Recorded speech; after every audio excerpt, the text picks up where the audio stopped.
En primer lugar, buenas tardes, noches a todos. Queridos cordinos, apelativo que yo ya os pongo, según la Real Academia, vuestro nombre podría venir de dos palabras que son hermanas.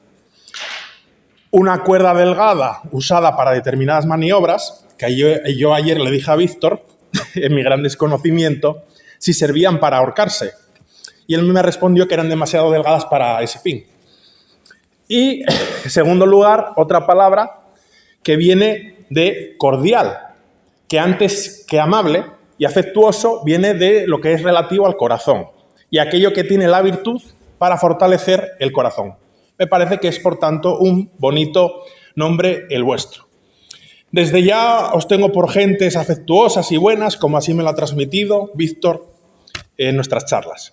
En cuanto a mí, para no ser un impresentable o persona que no ha tenido presentación, que casi es lo mismo, decirles que soy Miguel Dongil, historiador, escritor y, para no aburrir, sintetizo, presentador también de televisión, natural de Asturias y bien recibido en mi bendita República Dominicana, donde hablo, escucho y aprendo hasta la extenuación. Para saber más sobre mí, pueden buscar en internet migueldongil.com y ahí está mi web, no les aburro más. Y no me extiendo porque Víctor me ha ordenado, como milimétrico y observador del orden que es, me dijo: no puede haber más de 5 minutos. Eso me lo dijo ayer en una sobremesa que tuvimos en su casa de aproximadamente 4 horas. Yo, por supuesto, le contradije, discutimos, no le insulté, pues estaba su señora esposa delante, pero finalmente llegamos a un acuerdo y él me iba a agasajar de alguna forma con una comida-cena y yo acepté porque en mí puede más el estómago que la cabeza. Dicho esto, vamos a ir a lo concreto. He presentado en unas 2 o 3 ocasiones a Víctor con este y otro libro. Por ello, y como no quiero aburrir, voy al grano. El libro titulado Los caminos a la Catedral de Oviedo lo dice todo y tal vez no dice nada. En la primera presentación tuve la osadía de recomendar que no leyesen el libro. Y luego dije todo lo contrario, lo recomendé en la siguiente presentación. ¿Y ahora qué les voy a decir? Pues les diré la verdad. Esa que es tan incómoda, aunque la gente dice que le gusta escucharla. Podría recomendar un libro de Víctor Guerra, técnico de caminos, tenaz y curioso de la historia y experto en masonería, por el mero afecto que le tengo, cualquier libro que él publique. Pero en este caso les aseguro que este trabajo de un señor que es terco, malhumorado, esforzado y sorprendente, además de un amor de persona, es un trabajo digno de destacar para la historia, la caminería y la montaña, que para eso nos reunimos hoy aquí. Y ahora yo pregunto, ¿por qué maldita sea nadie desde el mundo académico o desde los aficionados a la historia se ha preguntado o siquiera no durmió una noche pensando en que Oviedo es el centro histórico desde la Edad Media de las peregrinaciones, antes que Santiago de Compostela, pero con toda duda con más importancia? Nadie se lo ha preguntado, nadie lo ha querido ver, o si lo saben, callan. Centro de peregrinaciones de España, pero también de Europa. Quizás no convenía verlo, no era subvencionada la idea, o las peregrinaciones le importan a poca gente, que quizás también esto tiene algo que ver. Y con Víctor descubro, ratifico y debato cómo Oviedo es una de las peregrinaciones europeas, con pruebas y con reliquias, con evidencias históricas, cuando menos mejor y antes que Santiago, como he dicho. Y el señor de la guerra que tengo aquí a mi izquierda tiene la virtud de proponer varios caminos en el libro, principales e históricos, que le llevan a Oviedo, que él trató con el pretexto, posiblemente lo explique, del COVID y peregrinar sin tener que salir de la región, pero yo sé que detrás de ese pretexto estaba en la recámara pues esa idea desde hace tiempo para tratar, por la importancia. Y ahora, vosotros, amantes de la montaña, ¿qué os importa todo esto? Quizás nada o todo. Las peregrinaciones y los blandos caminantes o peregrinos, que si el terreno sube 3 metros de desnivel, se marean y dicen que dejan la etapa o el camino, seguro que os sacan 1000 carcajadas o risas. por poner un ejemplo, se habla del camino primitivo como el más complejo, complicado y casi como que es subir al Everest. Luego, hablando con Víctor, él se ríe de eso. Bueno, pues en ese sentido vamos. Yo, que os respeto, pues creo que os lo merecéis, os diré que para vuestro reto de alcanzar altas cumbres y proponeros retos más grandes, pues os va este libro a dar amplitud de miras y conocimiento. Sé que no os vais a marear, pero sé que lo disfrutaréis como niños. Al fin y al cabo, Víctor también es uno de vosotros. Un abrazo a todos y que disfrutéis escuchando a Víctor y sus cumbres asturianas.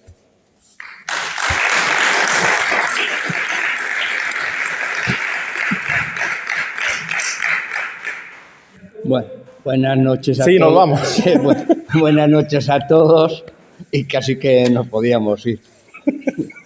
Bueno, siempre como es muy divertido escuchar a Miguel en las presentaciones que hace, muy originales, y agradecerle pues un poco las alabanzas, ¿no? Y las pedradas también, que las hay. Nos conocimos hace poco y formamos un tándem cada vez más curioso.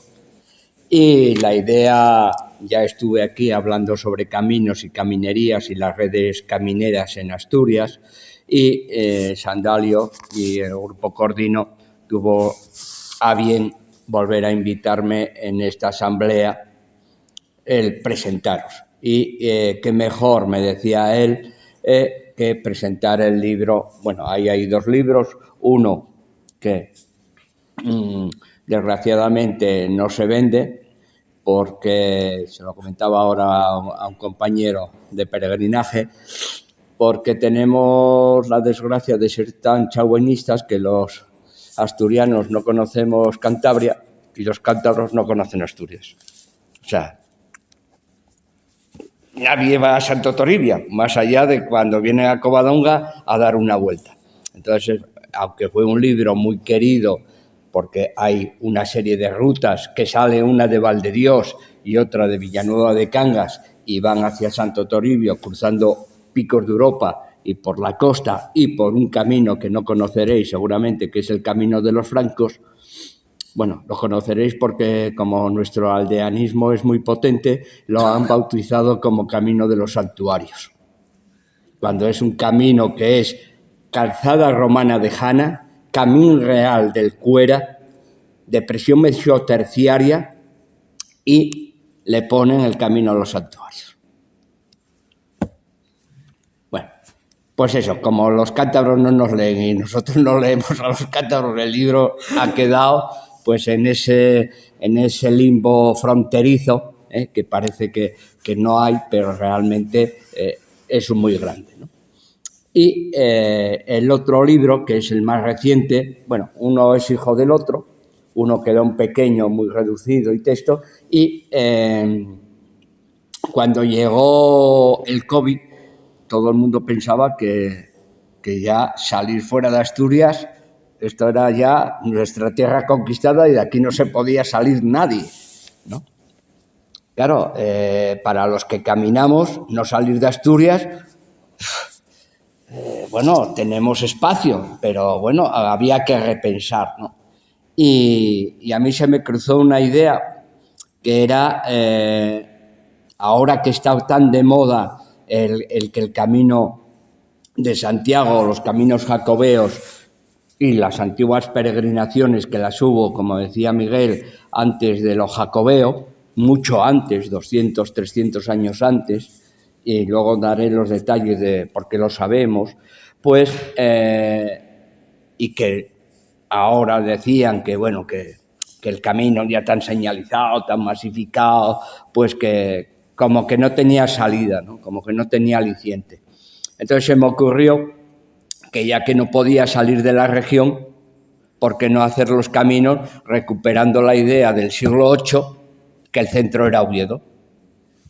Tan fácil y tan divertido como eso. Eso trae consecuencia de tener que meter el dedo en el ojo a historiadores, a catedráticos, a medio mundo. Porque claro, decir que Oviedo es el centro, pero no el centro porque sea digamos, donde se parte para Santiago, no, es que era el centro. La gente en los países francos venía a Oviedo. Venía a Oviedo por dos motivos. Estamos hablando siglo VIII. Venía a Oviedo por dos motivos. Una, porque echarse al camino era comer. Había pandemias, había muchos problemas y entonces los artesanos, ¿qué hacían? Se echaban al camino y mientras voy por el camino voy trabajando. Y venían a trabajar, curiosamente, venían a trabajar y a ver qué sucedía en la aldea gala de los visigodos de Oviedo. Porque de repente, al oeste de Carlomagno, hay un paisano, un rey, Alfonso II, que dice que, bueno, y ya su estirpe, digamos, desde Pelayo, más que desde Alfonso sobre todo, empiezan a crear un relicario. Se dan cuenta cuando son ungidos como reyes por los obispos, se dan cuenta que la unión de iglesia y poder, que ha quedado instituido para el resto de la vida, pues era lo ideal. Y entonces empiezan a crear un relicario, que es el relicario de la Cámara Santa, y empiezan a traer reliquias de todo el mundo, y tenemos uno de los relicarios más importantes, ¿no? No voy a hablar de los huesecitos y todo lo que hay por ahí, pero daros cuenta que esa Cámara Santa tiene la Cruz de los Ángeles, la Cruz de la Victoria, el Pañolón, etcétera, etcétera, etcétera. Es decir, que son auténticos puntos de atracción. Entonces, a los francos, pues, el que de repente, que ya se había caído el Imperio Godo, una gente allá perdida en sabe Dios dónde, en una esquinita que era Asturias, se levanta un Imperio Godo, visigodo, con Alfonso, que toma como referencia el tipo de capital que estaba Carlomagno también diseñando en Aquisgrán, y él lo toma como ejemplo y lo plantea aquí. Claro, por un lado estaba el interés y por el otro estaba la necesidad de salir de aquellas pandemias, de echarse al camino, y que mientras voy al camino voy comiendo y voy trabajando, ¿no? Pero además había otra cosa, y es que a partir de ahí se va a crear un lazo europeo entre Oviedo y Aquisgrán. Estamos hablando siglo VIII, 760, 70, quiere decir que todavía el arca marmórica todavía no había salido de Asia. Todavía estaba aquel arca de piedras, todavía estaba por ahí flotando. Pues nosotros ya empezamos a recibir cantidad de gente que viene a Oviedo. Evidentemente, cuando mejoran las condiciones, pues esa gente desaparece. No nos han quedado muy pocas huellas, más allá de alguna donación, camino francés, camino de los francos, algunas pequeñas notas en donaciones, en propiedades. Por tanto, cuando empiezo a pensar el hacer los caminos pensando en Oviedo, recupero esa vieja idea de el centro es Oviedo, y además le doy un aliciente más para los peregrinos, que es que no hay flechas. O sea, ya no tenemos flechas, lo hacemos al revés. O sea, que vamos a la inversa, menos el Camino de León, que sí que lo hacemos, bueno, y el Camino a la Costa, que sí que lo hacemos en esa dirección, pero los demás los hacemos en dirección contraria. Con lo cual, a la hora de hacer esa peregrinación o ese camino, llámese peregrino, llámese montañero, llámese senderista, se va a encontrar con un aliciente que es la aventura. No va a estar mediatizado con la flecha, las baliñas continuamente, sino que va a tener ese hándicap de poder decir, yo me puedo permitir el lujo de investigar. Para mí eso era un reto, y eso es lo que hace que aparezca este libro. Pones es un libro que, bueno, en principio tal y como estaba diseñado, era el libro gordo de Petete, porque tenía el camino del Salvador, el camino del Primitivo, el camino de los francos, el camino de la costa, que es largo. Entonces era eso, la enciclopedia Álvarez, pero en 3 tomos. Entonces, claro, aquello era ingobernable. Y con la edición quedamos en hacer una primera entrega, que es los caminos a la Catedral de Oviedo, con 2 entregas. El camino del Salvador y el camino primitivo. Nos parecía que se complementan además, porque ahora hay mucha costumbre ya entre los peregrinos hacer el Camino del Salvador y a continuación el primitivo. Antes se hacía el primitivo de forma autónoma, pero bueno, ya hay una cierta tendencia de como ir entrenando un poco, ponerse en situación, cruzar la cordillera y irse al primitivo. Con una suerte, además. Y es que los historiadores nos han contado una historia de las peregrinaciones que no está muy allá. El viejo camino primitivo de Alfonso II está por ver si Alfonso II fue allá, a Padrón. De ir y viendo lo que estaba haciendo en Oviedo, lo típico es que se lo trajera lo que hubiera allí a su relicario, se lo trajera a Oviedo, que para eso es su capital, y no la Gallaecia, que ya le habían combatido a él y a toda su estirpe, los infantes galaicos ya le habían metido el dedo en el ojo varias veces. Con lo cual, ir allá a dejar aquello, para mí no me cuadra. Lo que sí me cuadra es, voy allá y aquello me lo traigo para mi capital, para eso que estoy construyendo una catedral, ¿vale? Los gallegos, que no son mancos, crearon el protocolo de las 6 leguas. Dice, llegan aquí, es verdad que seguramente no fue el rey, y fueron los condes palatinos. O sea, sí es verdad que hubo allí una presencia asturiana. Y a los condes palatinos salieron con el rabo entre las piernas, que se diría, porque les hicieron firmar un protocolo de respeto de 6 leguas, que lo que había allí no se movía. Y eso se firmó. Una serie de condes firmaron y tal.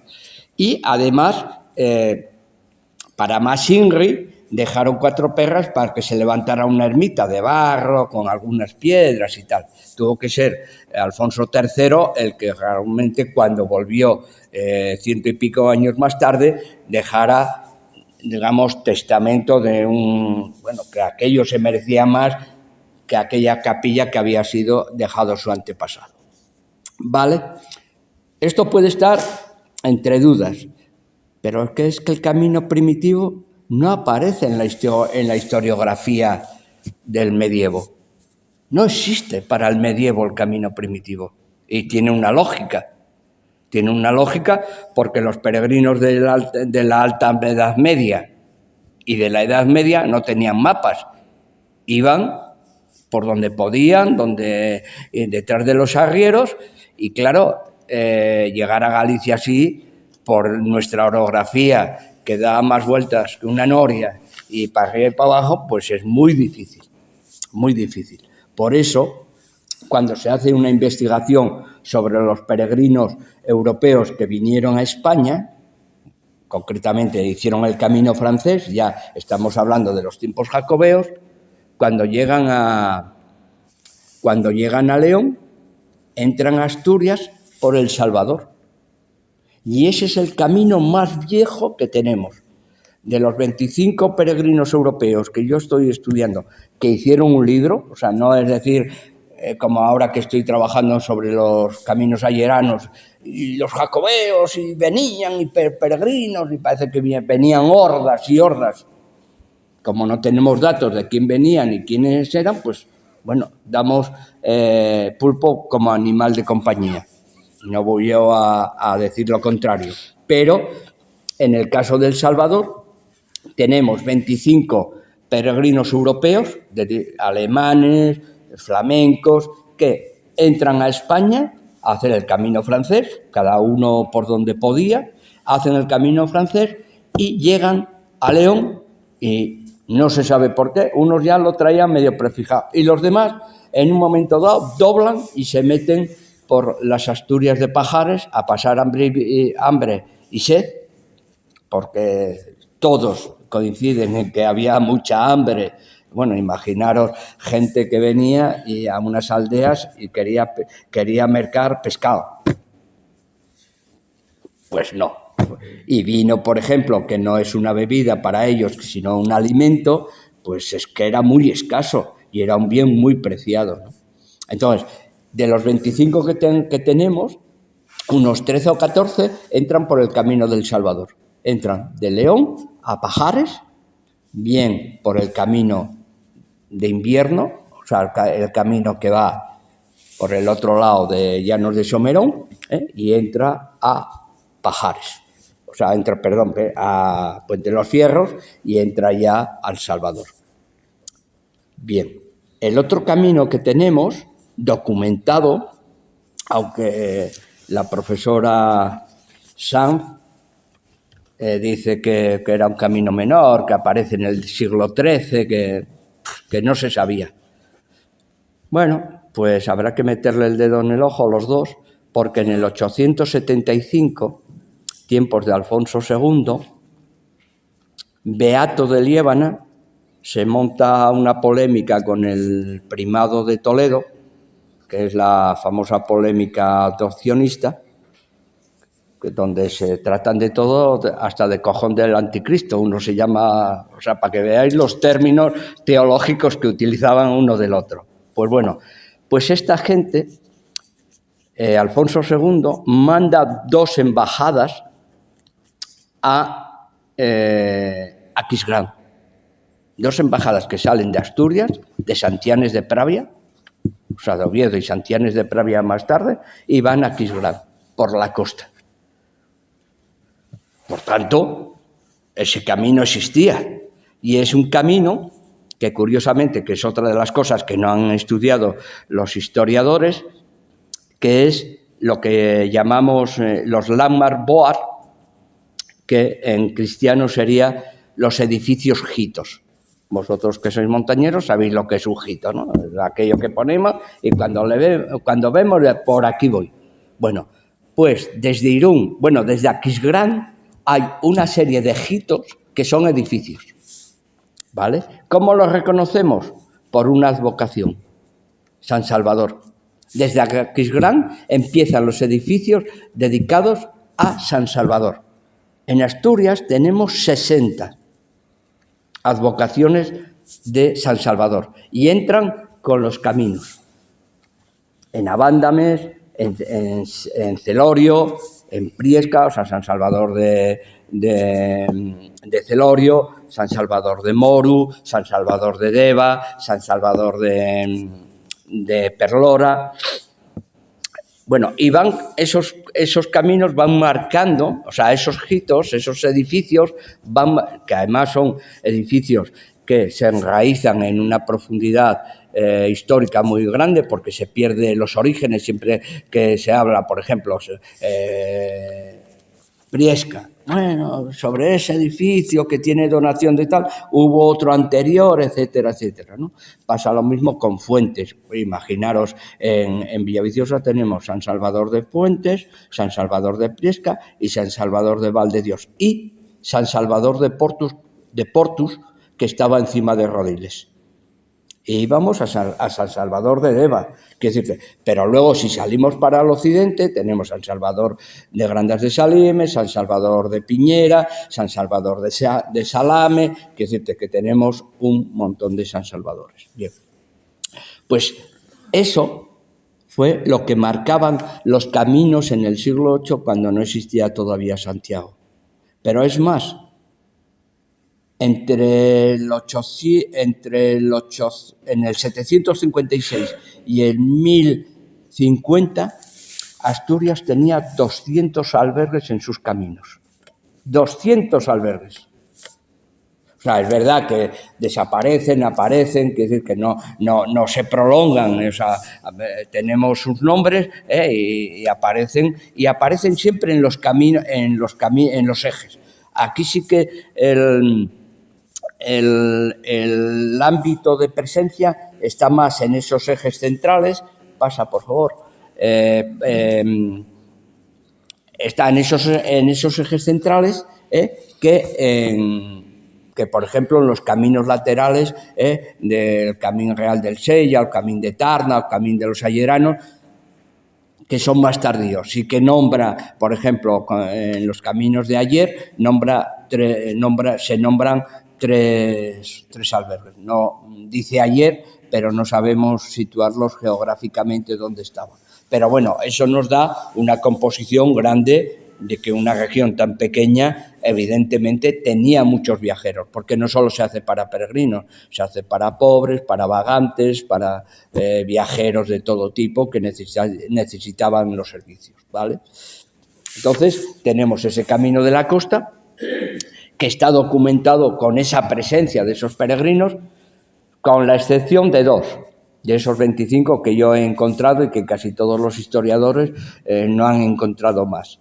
Uno, que no se sabe por qué, hizo el camino desde la zona de Bilbao en barco y luego regresó andando. No sabemos cuál fue el motivo. Y otro, Guzinger, un prelado austriaco, que es el caso más raro de mi vida. Ese vino a Oviedo, desde Santiago, vino a Oviedo, de Oviedo fue a Covadonga y de Covadonga se marchó para Áliva. Se puso en Sotres y, bueno, la peripecia que cuenta, pues lo típico, llegó a Siego y que quería mercar unos huevos. Estamos hablando 1400, 1500, o sea, unos huevos en Asiego. Imaginaros un obispo o un prelado por allí queriendo y tal. Y tiene una escena muy buena porque, bueno, el hombre debía pasar, casi todos lo nombran, mucha hambre y mucha sed, digamos, de vino, ¿no? Porque agua tenían. Y encuentra unos arrieros en Áliva y bueno, los llama a los ángeles custodios porque eran unos arrieros que traían pellejos de vino de Castilla, ¿eh? Porque esos caminos que estoy historiografiando ahora, Camino Real del Sella, del Tarna, de Ponga y de ayer, pues por ahí, digamos, se habituallaba toda la región y salían mercancías de todo tipo. Y se encontró con unos arrieros que le dieron pan y vino. Entonces era como los ángeles del camino, pero imaginaros este señor en el 1500 por Áliva, que iba pues camino de Burgos, yo creo, pues que luego cruzaría la Liébana y saldría por la Pernía. Por la Pernía que saldría por San Salvador de Cantamuda. O sea que, de alguna manera, tenían esas pautas. Bueno, entonces, el camino más antiguo que tenemos, pasa, por favor. Esto es León, San Marcos. Es un camino bonito, no sé si lo conocéis. Es un camino de 5 días, bueno, depende de cada uno lo que camine, 4, 5, 6 días. No es que tenga muchos servicios, pero, digamos, no sales del Adobe porque hay otros caminos que vienen de Sagún, del Puente Villarente, digamos, vienen de muy más atrás y tienes que cruzar los pueblos del Adobe. Aquí prácticamente, menos Carvajal de la Legua, que está al pie de León, ya prácticamente te metes en lo que es la montaña leonesa, ¿no? Prácticamente ya estás en el Bernesga. Hay que tener en cuenta otra cosa, que estos caminos no nacen como a veces os he contado alguna vez. El Caoru, calzada romana del Caoru, ¿qué nacen? En la Caballar, los romanos, y morían en Cabrales. Hay que dar salida a eso. Eso tiene que venir de algún lado. ¿De dónde viene?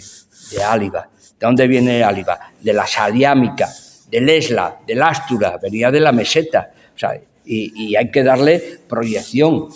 ¿Por qué?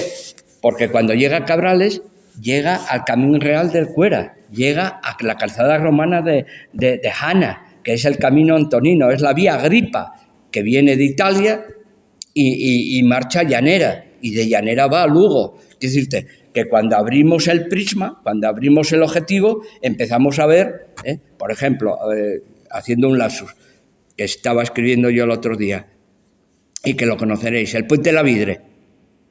¿Sabéis? Ahí al lado de Trescares. Ese puente para vosotros, ¿qué significa? Un puente. Me imagino, ¿no? Está allí y para subir a Tajadura. Un puente de esa naturaleza para subir a Tajadura, no suben los carros con 3 vacas y una reciella. Claro, si lo pones en contacto con la vía otra vez de los francos, con esa vía que viene de Panes, que viene de Panes, viene de por atrás de San Vicente para huir de las manchas de agua de Tina Mayor, Tina Menor, viene por Merodio, viene más al interior, se mete por debajo del Cuera, que va protegida, ahí no hay láminas de agua, y viene muy tranquilamente. Y el puente La Vidre les da la comunicación con Áliva y con la Liébana, a través de Vejes, para salir otra vez al reino palentino. Pasa, por favor. Como veis por las fotos, es un camino muy de tierra, o sea, tiene algunos tramos de carretera, tiene el viaducto que tiene una placa de Jovellanos, y ya prácticamente esta pequeña ermita es una ermita muy cerquita de Buiza, y es, digamos, como las antiguas, no posadas, pero es un sitio de parada. ¿Pasa?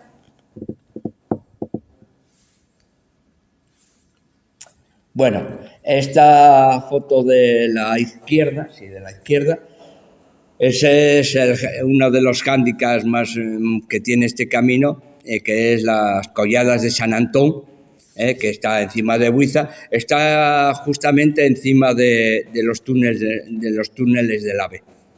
Pasamos prácticamente por encima de los túneles del AVE y vamos a Pobladura de la Tercia, toda la zona que pertenece a los Argüellos. Esto ya es la zona de Pobladura, los pueblín San Martín y Pobladura, y aquí ya es la salida hacia la gran colegiata de agustinos de canónigos agustinos regulares de Arbas. Dependían de la diócesis ovetense, pero bueno, luego se fueron independizando y tal.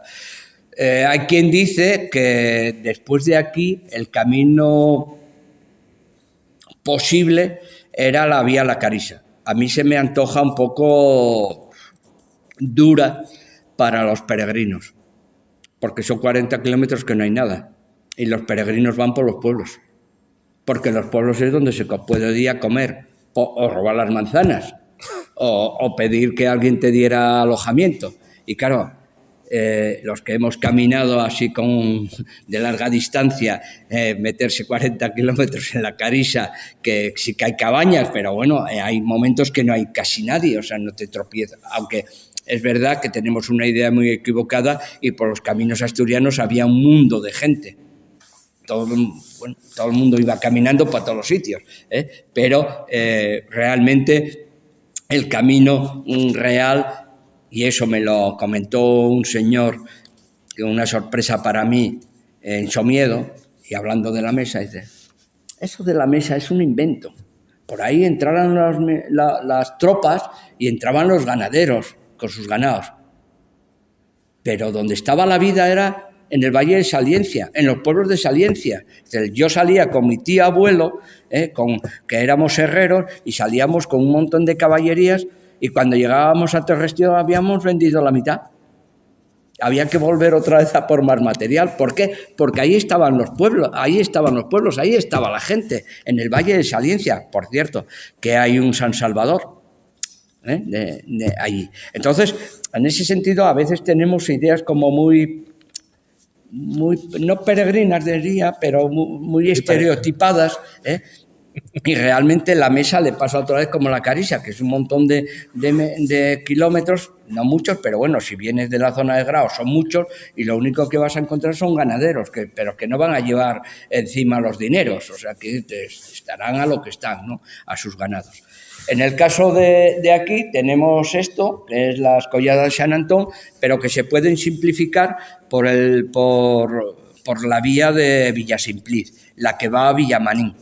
Otra vez, como veis, se evitan las grandes hándicaps, las grandes tal, para ir a Villasimpliz y de ahí a Villamanín y entrar por Rodiezmo, hacia Poladura de la Tercia. Bueno, ahora ya está la carretera, pero antes ya, pues desde la zona de Villamanín, pues tirarían por lo que es la carretera, que la carretera colonizó, en ese caso, el camino antiguo, no siempre, porque tenemos otra idea equivocada, y es que los caminos antiguos no iban a la vera de los ríos.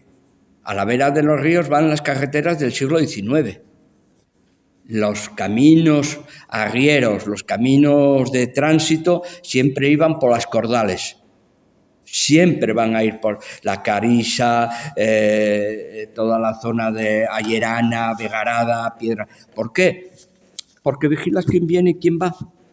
Porque podían atracarte, podían asaltarte. Entonces, siempre la cordal era una seguridad y luego la visibilidad. Tú coges la cordal y sigues la cordal, y vas siempre más que con el río, que luego, claro, los ríos. Y si no hay puente, ¿qué hago con 12 caballerías dando la vuelta o intentando pasarlas por el río? ¿Vale? Generalmente siempre se iba por las cordales. Los antiguos caminos siempre van a procurar ir a media ladera o, digamos, muy alto. Y un caso muy claro lo tenéis en Moandi.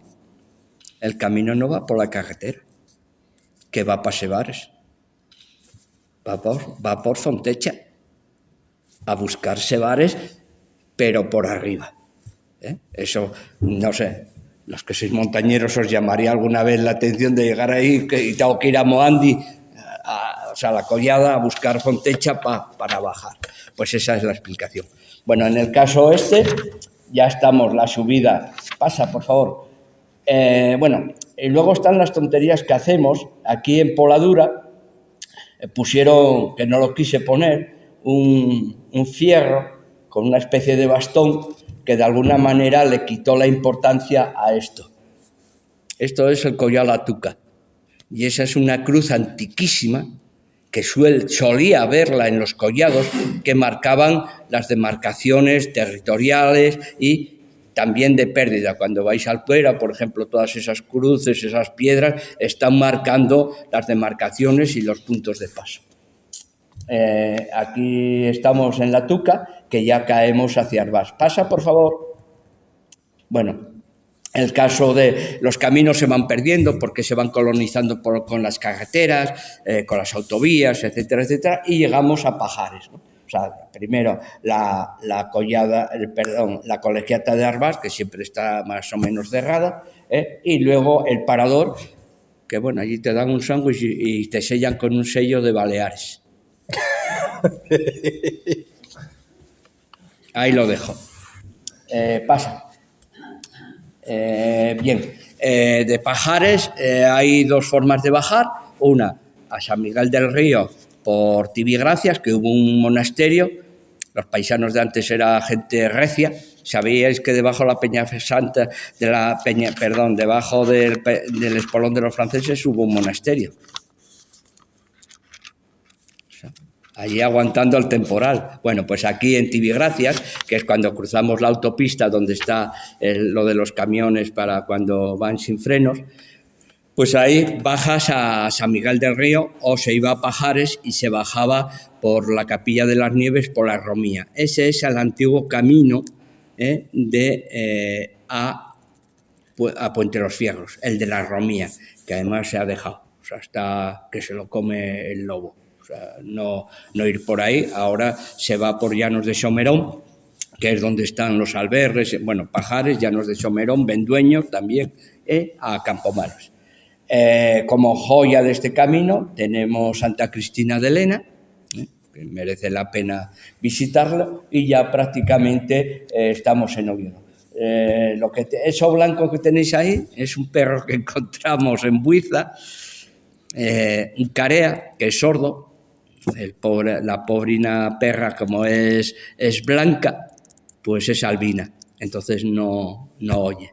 Pero era una superviviente nata, porque la tiraron al río, la sacamos y nada más, bueno, estaba de semanas, pusimos una lata de sardinas allí mientras le preparábamos algo, bueno, pues un poco de agua con pan, se comió las sardinas, dejó la lata limpia, ¿verdad? Y entonces eso nos da la sensación de ese espíritu de supervivencia. Esto fue en noviembre, lloviendo continuamente, y ahí llevamos la perrina, que hoy está en Oporto, y bueno, y con una potencia, es un carea además, es una perra carea, o sea, de los que guardia, no mastina, pero de los que guardia y guía a los rebaños. Pasa, por favor. Y ahora tenemos el camino a la catedral desde el otro lado, desde Grandas de Salime, que es donde salgo. Podría haberlo llevado a Fonsagrada, pero bueno, preferí más sacarlo de Grandas de Salime. Ahí tenéis el trabajo que estoy haciendo de los distintos caminos, en azul el camino a la costa, el verde oscuro el primitivo, el negro ese es el que sale de Santiago la Barca y va a Corias. Y de Corias va a Ibias. Diréis, ¿y qué se nos perdió a nosotros en Ibias? Bueno, pues en la parte de abajo de la iglesia del ábside de Ibias hay 3 conchas grabadas en piedra. Es más, investigando yo en Cangas de Narcea la bajada de peregrinos por el monasterio de Hermo y por Leitariegos, dando vueltas y vueltas, hago así, y dice en un letrero, en una casa, barrio de los peregrinos. Nadie planteó que por ahí hubiera, bueno, pues ahí hay 2 o 3 advocaciones de Santiago y otras 3 de Camino de Salvador, que van a buscar. Yo hago un camino generalmente desde el puerto del Palo, que cruza San Salvador del Valledor, va a Ibias, por Santiago de Uría, de ahí bajas a Ibias y pasas a Fonsagrada. O sea que en vez de hacer ese cruce que hacemos a Grandas, subir y luego cruzarnos, o sea, un ángulo recto, digamos que de alguna manera por la Sierra del Marco vamos a Fonsagrada, ¿vale? Por eso han quedado fuera, y ahí tenéis, y luego tenéis los caminos que desde la meseta entran, el amarillo es El Salvador y los otros pues es el Camino Real del Sella, Camino del Tarna, Camino de Ponga, con Arcenorio y Ventaniella, que eran caminos, porque los peregrinos no dejan de ir detrás de los arrieros, que eran los únicos que los llevaban, porque a ti qué más te da. Por eso tenemos peregrinos perdidos por medio mundo, porque llegaban, oiga, para ir a tal sitio, no, yo voy para tal sitio, si quieres venir conmigo, pues daba ahí un rodeo y aparecía en Ferrera Los Gavitos. ¿Y qué hace este paisano aquí? Pues bueno, pues tenemos unos peregrinos alemanes en Ferrera Los Gavitos, pasando desde la zona de costa a Salas. ¿Por qué? Porque alguien los llevó allí. ¿Quién los llevó? Los arrieros de San Antón de Concilleiro, que utilizaban ese paso entre La Espina y Ferrera y Luarca. Pasa, por favor. Bueno, el camino nos da detalles de este tipo, ahí tenéis la orografía, por eso el camino primitivo no aparece, porque no es fácil, no era fácil en el siglo VIII, siglo IX, andar por estos andurriales perdido, ya veis lo salvaje y lo que es la orografía. Pasa, por favor. Bueno, y tiene sitios tan bonitos como esto, Buspol, encima de Grandas de Salime, y la zona de Verducedo. Aquí había un hospital y es más, yo ahí he dormido varias veces en el pórtico de la ermita. Pasa, por favor. Vamos viniendo para acá, quiere decir que lo que vamos haciendo es venir para Oviedo. Aquí ya estamos en el monasterio de Obona y reponiéndonos pues de comida y de sede. Ahí tenéis a la gente en la zona de San Roque, y es donde se desvía el camino de Hospitales, tan famoso ahora, y el camino galaico que va por Polayande. Lo típico es que fuera por Polayande, que es donde hay pueblos. Por arriba es un camino de ganaderos. Se viene muy rápido del Palo para acá, pero es más duro para allá. Y además los hospitales que hay son del siglo XIV y con muchos problemas de mantenimiento. ¿Por qué se consiguieron? Porque los ganaderos del valle, al hacerse con los albergues de hospitales, de Fonfaraón, Paradiella, etcétera, se hacían con la punta de ganados adscritos a los hospitales y podían pastar en las propiedades de los hospitales. Luego tenían problemas con los curatos de la zona, que cuando hacían el informe final siempre decían que estaba abandonado. Un señor que vive en el valle va a subir allí cuando pasa un peregrino o un viajero, si está, está, y si no está, pues de noche sí que tocaría la campana, ¿no? Eso era muy típico. Pasa, por favor. Bueno, esto es Hospitales y abandonado. Ahí me tenéis pintando Hospitales. Pasa. Y ya estamos en... Esto va muy rápido. Esto es ya Salas, es una de las poblaciones con más albergues en este momento, y con muchos servicios. Y bueno, tenemos... El camino no solo es caminar, es también historia. Por ejemplo, los palomares circulares, que cada vez se ven menos, pues nosotros, cuando uno va con los ojos abiertos y va con la nuca también mirando para atrás, pues encuentra también pues esas cosas para que el camino no sea solo una mochila y un monedero que va caminando. Pasa, por favor. Esto ya es Grao, en el caso del albergue de la Quintana, y el monasterio de Cornellana, que por ejemplo es otra de las cosas, que cantidad de gente que pasa por Cornellana, y yo ya he hecho la prueba un montón de veces. ¿Cuántos de aquí os habéis parado en Cornellana a ver las marcas de los canteros? Está lleno de marcas de canteros, pero lleno. O sea, toda la pared hasta el ábside está lleno de marcas de los canteros para cobrar su tajo. Bueno, pues es una curiosidad que en otros sitios se estudia y se ve. Bueno, pues ahí todo el mundo hace la foto esa típica. Bueno, y el león, que no lo puse, el león, bueno, no se sabe si es león o si es una osa, o bueno, pues es un poco rara, amamantando dando en piedra pie a la leyenda de la infanta que se perdió y que fue la fundadora del monasterio y tal. Pues en el patio hay un relieve pétreo donde se ve, digamos, un ser humano debajo de la famosa osa o lo que sea, dando de mamar a la infanta.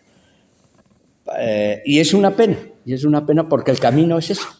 El camino, la caminería en general. O sea, yo no hago picos ya no tengo ni edad ni ganas, y lo que hago es caminos. O sea, esos viejos caminos que van por debajo de las cumbres y que dan vueltas y vueltas y que todo el mundo ataja, pues yo hago esos viejos caminos que me llevan a sitios muy curiosos y que comunican realidades poblacionales interesantes. ¿Pasa? Bueno, y llegamos a Lampasúa y de ahí a Oviedo, ¿vale? ¿Cómo vamos de hora? Quedan 15 minutos para las 9. Vale, ya con esto voy a terminar. Y entonces, lo que hace el libro es relatar esos dos caminos. Hay una pequeña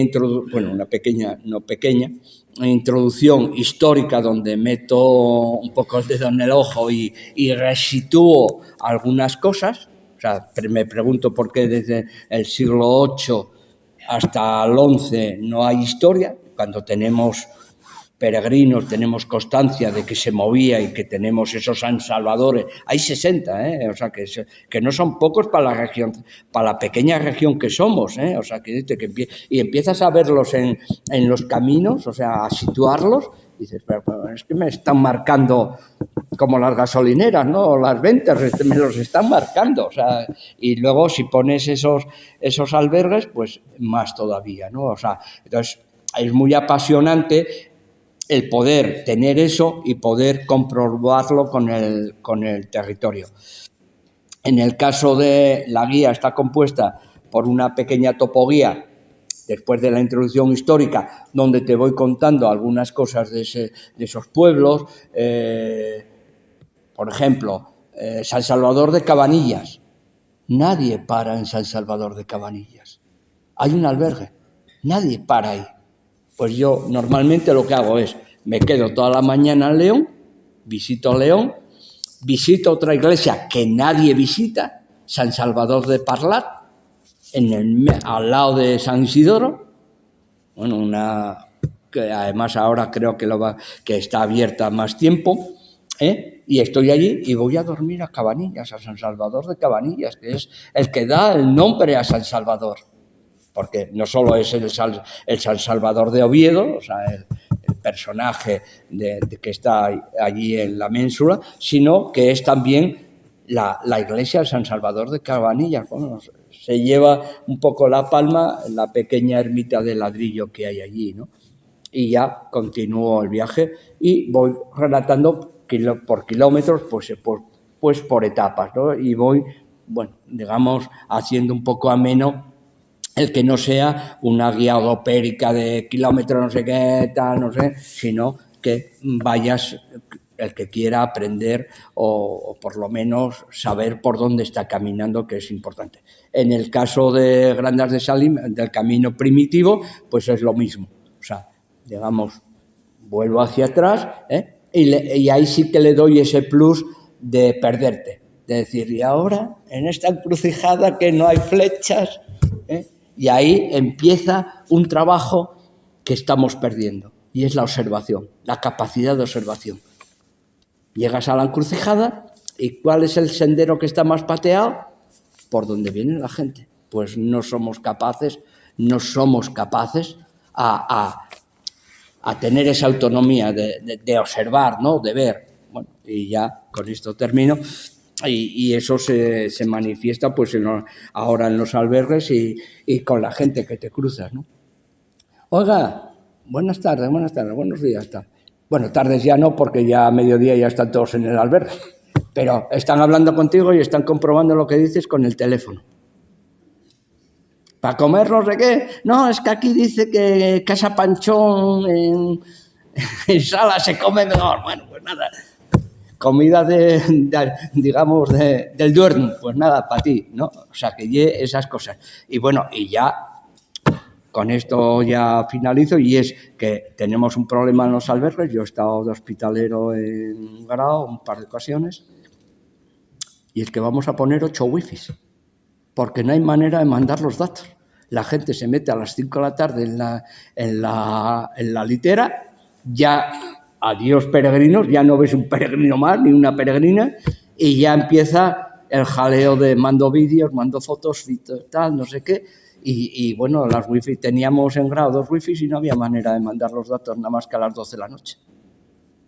Y ese cambio de perfil hace que seamos un poco, que le demos la espalda a toda esa riqueza que tienen nuestros caminos, que a pesar de que son pocos en aquella foto que teníamos, de que se veían caminos, pero hay caminos y hay variantes que no os las podéis imaginar.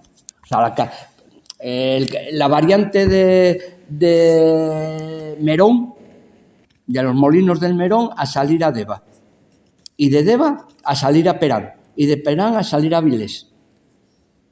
O el camino del Sebrayu, que es nuevo, porque eso se inundaba. Salían por fuentes, iban de Priesca a la Vega Priesca y salían por fuentes. O sea, que evitando las manchas de agua y evitando todo aquello que estorbaba el camino. Y con esto no os doy más la vara, porque podemos estar aquí hasta el siglo pasado, que viene.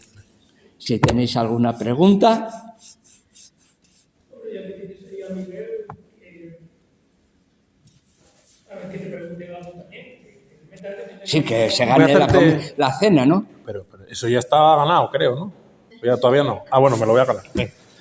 Te quiero hacer una pregunta, porque ya que estamos aquí hablando de peregrinaciones y de caminos, y luego, a ver, no solo la propaganda institucional, sino que, bueno, lo que es la historia de los últimos 30 años así lo ha marcado. Quisiera preguntarte, el actual camino primitivo, que todo el mundo entiende que es el originario y tal, ese trazado, ¿qué de rigor tiene, de historicidad tiene, o cuando se traza la versión, vamos a decir, contemporánea actual? ¿Tienes algún dato? En general, los historiadores, como no son camineros, el problema que tenemos es que los historiadores no son camineros, no caminan.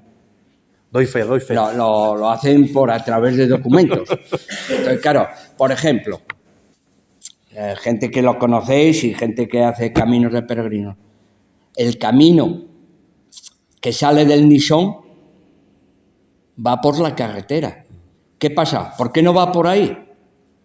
Porque se supone que es un peligro para los peatones. Entonces, lo que hicieron fue un ramal que sale del Nisón, que es así, y que va al Palo. El camino del Palo, ese es para el camino galaico. Los que hacen hospitales no tienen que ir a nada al Palo. Pues bueno, va todo el mundo al Palo. Bueno, hay unos que ponen una camiseta, yo hice hospitales. De ahí a la Marta se va por la Laguna de la Freita y se va a Montefurao. Pero es más, os voy a dar un atajo mejor, y que es histórico, que es la Antigua. Hay una pista minera que era por donde se bajaba el mineral de oro de la Freita, que se llama la Antigua, y nace en Lavadoira, en el Alto Lavadoira. Bueno, pues en el Alto Lavadoira, según miráis por la de Allande, allí me parece que hay una antena, algo así, ahí entra la Antigua, y esa va al Alto La Marta. En 3/4 de hora te pones en la Marta. Y esa era la antigua vía, se llama así, la antigua que bajaba de la Marta para bajar el mineral a Porciles. Como veis, porque los caminos no son, digamos, no quedan para la vida, van variando en función de los usos. Cuando ya se dejó de pasar el mineral, pues eso quedó ahí olvidado. Ahora, por ejemplo, el camino primitivo, el nombre, ¿sabéis desde cuándo es? Del 93, 1993. Antes se llamó de todo, camino galaico, camino interior, camino a Galicia, hasta que un historiador, Ricardo Polín, dijo, bueno, ya, y Milán del Bosch, el que estaba... que trabajaba en estas cosas, dijeron, joder, hay que poner tal, porque esto ya tiene 50.000 nombres. Y a Ricardo Polín se le ocurrió en el 93, en Monteverde, en una reunión de caminos jacobeos, de ¿por qué no le llamamos el camino primitivo? Pues ese camino de Alfonso II tiene el nombre primitivo desde el 93. ¿Entendéis? ¿Por qué vamos, por ejemplo, cuando llegamos al Alto La Marta y vamos todos al puerto del Palo, que tenemos que volver a subir para volver a bajar un montón de metros, además, subir unos cuantos y bajar otros cuantos? ¿Por qué? Porque el camión que iba poniendo las estacas, y eso me tocó a mí como técnico de senderos de federación, pues no iba a meterse por la Marta, por la Freita, que hay que desbrozar y hay que abrir. Cogió la pista y a salir al Alto Palo. Y está marcado con los palos desde la mortera hasta arriba, porque era para el camión lo ideal y porque ahí no hay que desbrozar. Y así se explican muchos caminos que no solo, sino que los montañeros también lo conocéis, es el hecho de que esos caminos a veces no obedecen, y es lógico también. Cuando hicimos la Carisa con Ángel Ortega, descubrimos solo tramos antiguos de la Carisa, y diríais, joder, y montañeros, y dejáis, sí, ¿y quién los limpiaba y quién los desbrozaba? Podíamos hacerlo, pero ¿quién los limpia? Entonces, ¿qué hicimos? Dejar algunos tramos para que se viera el ejemplo antiguo de lo que era la vía La Carisa, pero se fue por la pista.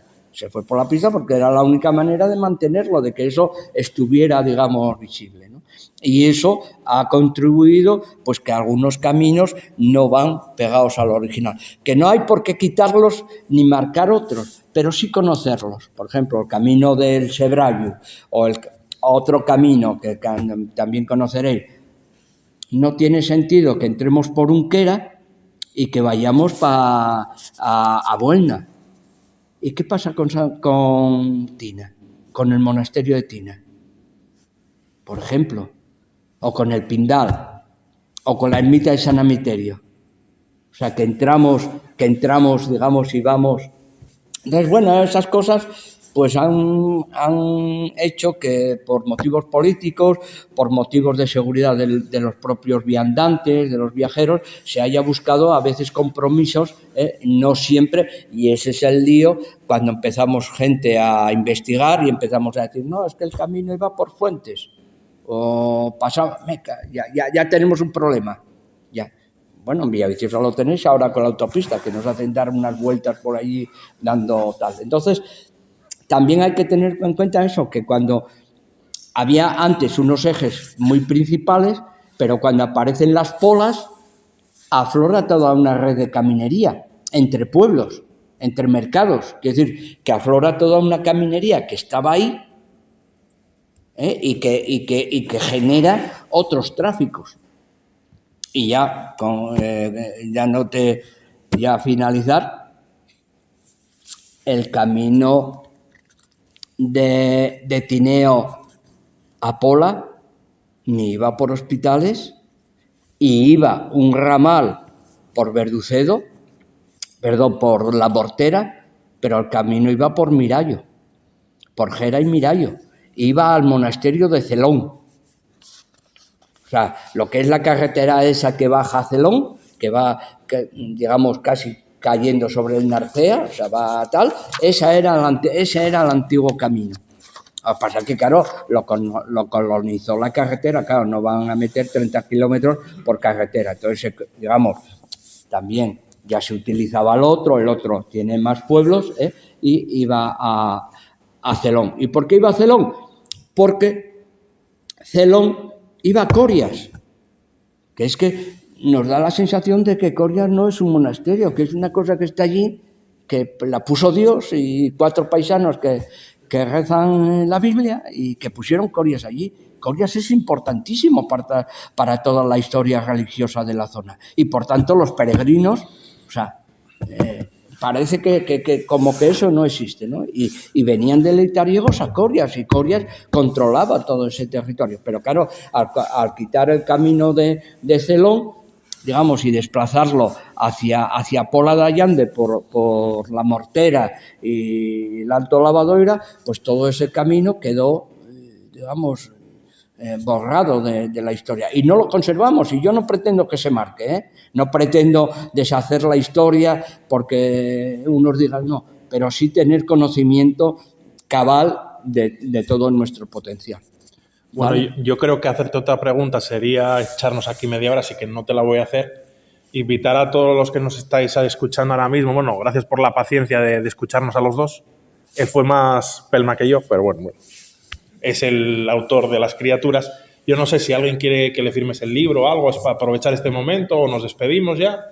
Como quieres. Ahí aquel señor de bajito es el que tiene la batuta. No le pegaron ni le echaron en la asamblea, o sea que no le vamos a echar nosotros.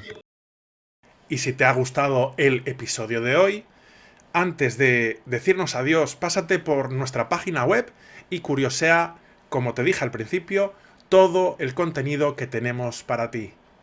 Un abrazo y buen camino.